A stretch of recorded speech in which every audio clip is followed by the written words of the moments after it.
రామయ్య అభిషేకం గురించి అయితే ఇంతకుముందు షార్ట్‌లో అప్‌లోడ్ చేశాను. చూడని వాళ్ళు ఎవరన్నా ఉంటే చూడండి. అలంకరణ అనంతరం రామయ్య చూసారా చాలా అందంగా అయితే ఉన్నారనమాట. మూల విరాట్లు, ఉత్సవమూర్తులు కూడా చాలా అందంగా అలంకరించుకున్నారండి. నేను ఇంతకుముందు షార్ట్‌లో చెప్పాను కదా! ప్రతి వారం కూడా అభిషేకంతో పాటు అన్నదాన కార్యక్రమం అయితే జరుగుతుంది. ఈ అన్నదాన కార్యక్రమం అయితే ఇంచుమించుగా 300-400 వరకు అయితే జరుగుతుందండి.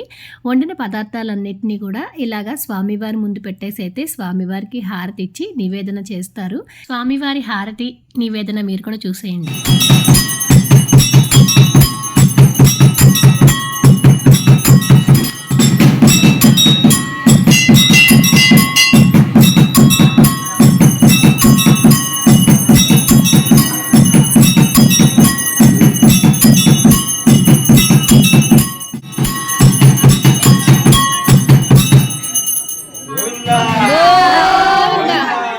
ఇలా ప్రతి శనివారం 400 మందికి వంట చేయడం అంటే మామూలు విషయం కాదండి. బయట నుంచి ఎవరు వచ్చి వండరనమాట.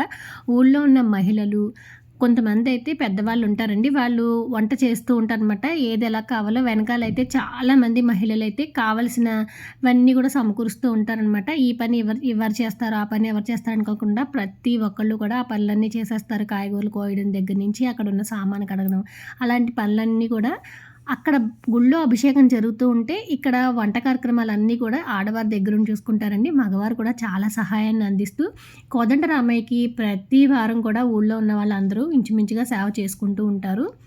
అభిషేకం చేయించుకోవడానికి కూర్చున్న జంటకి అక్కడ స్వామివారి అభిషేక ద్రవ్యాలు, పూజా సామాగ్రితో పాటు ఈ లిస్ట్ కూడా ఇచ్చేస్తారనమాట. వాళ్ళైతే భోజనానికి కావాల్సిన సరుకులన్నీ కూడా తెప్పించి ఇచ్చేస్తే ఊళ్ళో ఉన్న ఆడవాళ్ళందరూ ఇలా వంట చేసేస్తూ ఉంటారండి.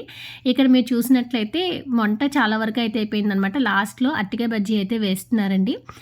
మార్నింగ్ నుంచి కూడా చాలామంది వాళ్ళ ఇంట్లో పనులు కూడా పక్కన పెట్టి ఇక్కడికొచ్చైతే వంట కార్యక్రమానికి సహాయాన్ని అందిస్తూ ఉంటారనమాట. ఇలా ప్రతి వారం కూడా అన్నపూర్ణాదేవి వెలిసిందా అన్నట్టు మా ఊరిలో అయితే అన్నదాన కార్యక్రమం జరుగుతూ ఉంటుంది. మా వీక్షిత్ బర్త్‌డే సందర్భంగా అందరికీ అన్నదాన కార్యక్రమం అయితే జరుగుతుందండి.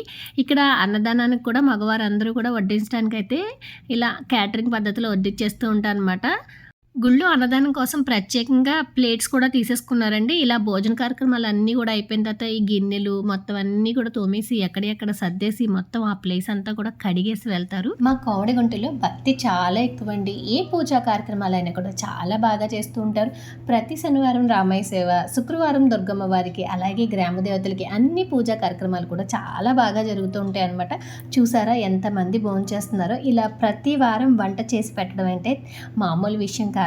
మరి మీకు ఎలా అనిపించిందో కామెంట్ చేయండి. Like, share, subscribe. Thank you for watching.